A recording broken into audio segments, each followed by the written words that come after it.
Bună dragilor, sunt Adela de pe Vanilla Moon Books. Ne aflăm la începutul lunii martie, afară ninge și este timpul să vă spun ce am citit în luna februarie. De data aceasta sunt foarte pregătită pentru acest wrap-up și am să vă prezint cărțile în ordine cronologică. Prima carte pe care am terminat-o în luna februarie este de fapt o bandă desenată și anume numărul 6 din The Walking Dead în limba română. Așadar pot spune că am terminat primul volum din această serie care cuprinde primele 6 benzi desenate apărute. Mi-a plăcut foarte mult și consider că își merită faima. Am menționat și în wrap-up-ul anterior, este vorba despre o serie cu zombie și nu este chiar așa de plină de acțiune pe cât mă așteptam, ci mai mult pe relațiile care se stabilesc între supraviețuitori. În ciuda faptului că mi-a plăcut foarte mult, prețul revistei a crescut de la 6 lei la 7,5 lei, un preț destul de mare pentru cât de subțire este revista.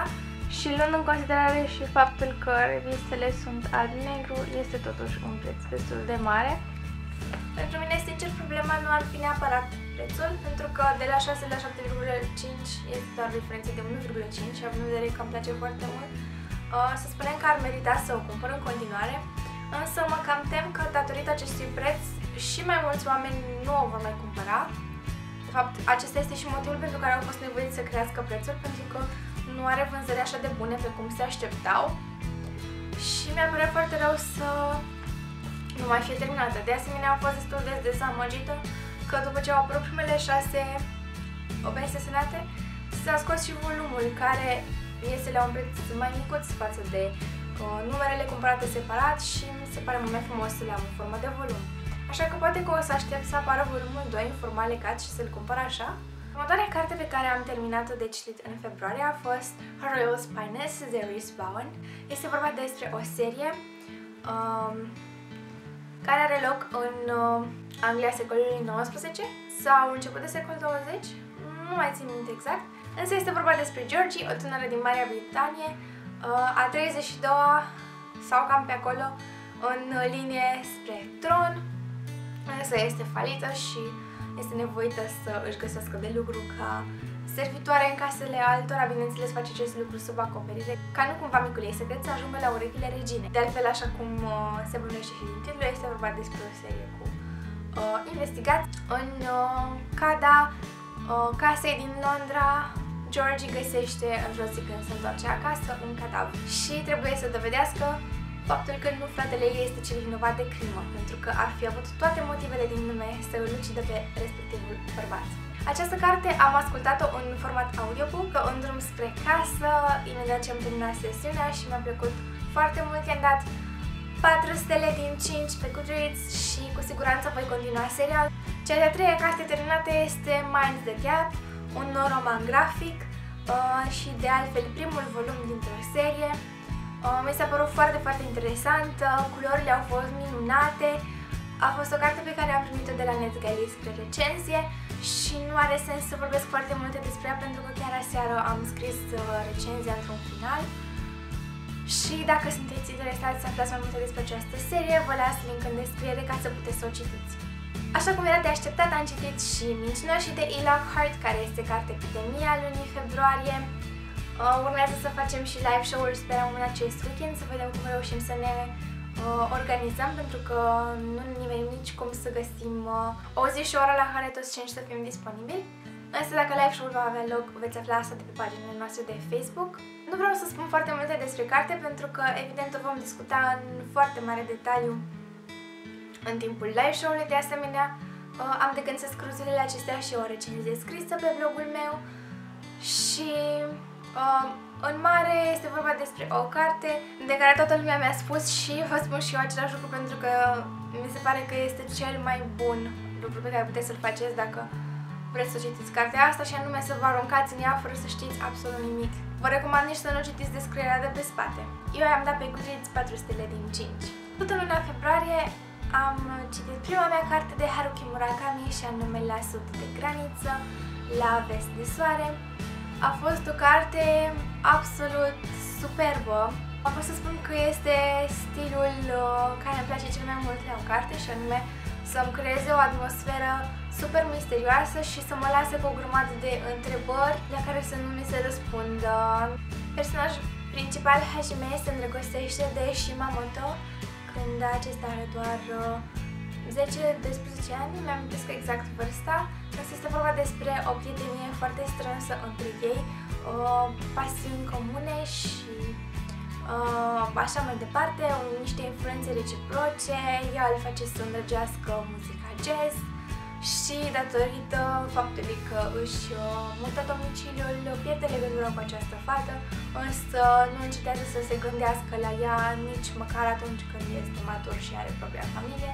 Între timp prezintă pe scurt alte povești de iubire și alte relații pe care le-a mai avut și intriga este momentul în care îi se pare că o vede pe Shimamoto pe stradă, alergă după ea, o urmărește într-o cafenea, nu îndrăznește să-i vorbească, se întâmplă tot felul de chestii ciudate și mai multe nu pot să vă spun pentru că parcă tot farmecul acestei cărți a fost faptul că nu am știut la ce să mă aștept în momentul în care am început-o. Cu siguranță nu este ultima carte de Haruki Murakami pe care o citesc. Nu știu dacă am ales într-adevăr cea mai bună carte cu care să încep. Eu am împrumutat-o de la bibliotecă și a fost mai mult un instinct să o aleg pe aceea și nu alta, pentru că erau mai multe cărți de Murakami acolo pe același raft. Eu i-am dat pe Goodreads 5 stele din 5. Următoarea carte este The Book of Life, volumul 3 din trilogia A Discovery of Witches de Deborah Harkness și așa cum v-am mai spus, începusem în luna ianuarie și cu chiu cu vai am reușit să termin în februarie. A fost absolut oribilă. Bine, spun asta din punct de vedere literar și al poveștii, pentru că a fost foarte, foarte lentă. Parcă tot ceea ce mi-a plăcut în primele două volume am detestat în acest al treilea volum. I-am făcut și o recenzie pe blog și am să vă las un link în descriere pentru că atunci am făcut-o imediat după ce am terminat-o și între timp am mai uitat din fericire din sentimentele negative pe care m-am făcut să le simt, dar pe Goodreads i-am dat 2 stelițe din 5. Și dintr-un impuls de moment am împrumutat din biblioteca mamei Împușcăturul la Stony Gates de Agatha Christie, pe care am citit-o în 2 sau 3 zile. A fost super interesantă, super faină. Mie oricum îmi plac toate cărțile de Agatha Christie și această carte a fost din seria cu Miss Marple. A fost abia a doua carte cu Miss Marple pe care am citit-o, pentru că mie Poirot îmi place foarte mult și din nefericire am nimerit ca prima carte pe care am citit-o cu Miss Marple să-mi displacă. De fapt, singura carte cu Agatha Christie care mi-a displăcut și am crezut inițial că este vina personajului, însă se pare că nu a fost vorba de asta nici de cum.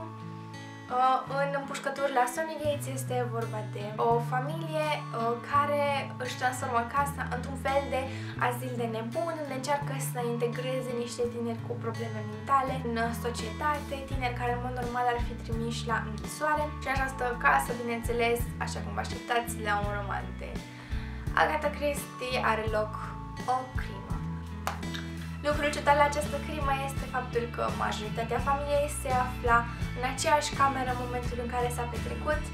Într-o cameră vecină, capul familiei se certa unul dintre tinerii cu probleme. Acesta avea un pistol și a tras câteva focuri. Cadavrul nu este capul familiei, ci un alt bărbat care se afla în altă cameră la momentul de față. Și, bineînțeles, este destul de greu să îți dai seama care dintre acei membri ai familiei a fost cel care l-a ucis, având în vedere că toată lumea era preocupată de ceea ce se întâmpla între capul familiei și acest tânăr cu probleme mentale care se aflau într-o cameră închisă. Pe Goodreads i-am dat 400 din 5 și asta doar pentru că mi-am dat seama cine a fost criminalul. Conține la sfârșit și o povestioară de Agatha Christie și anume furtul bijuterilor de la Grand Metropolitan, care a fost destul de ciudățică, în sensul că, fiind foarte scurtă, nu a apucat să mă intrige prea mult.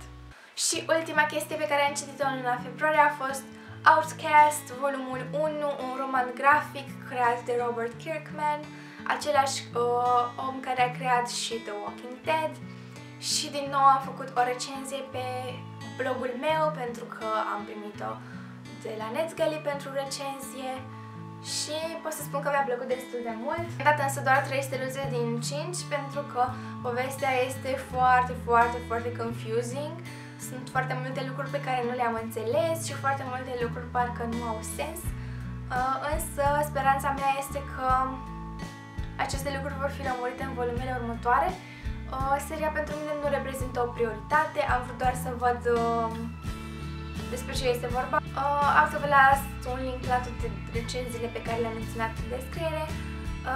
Zilele următoare sper să fac un book haul de final de iarnă. Până data viitoare v-am pupat! Read on! Bye!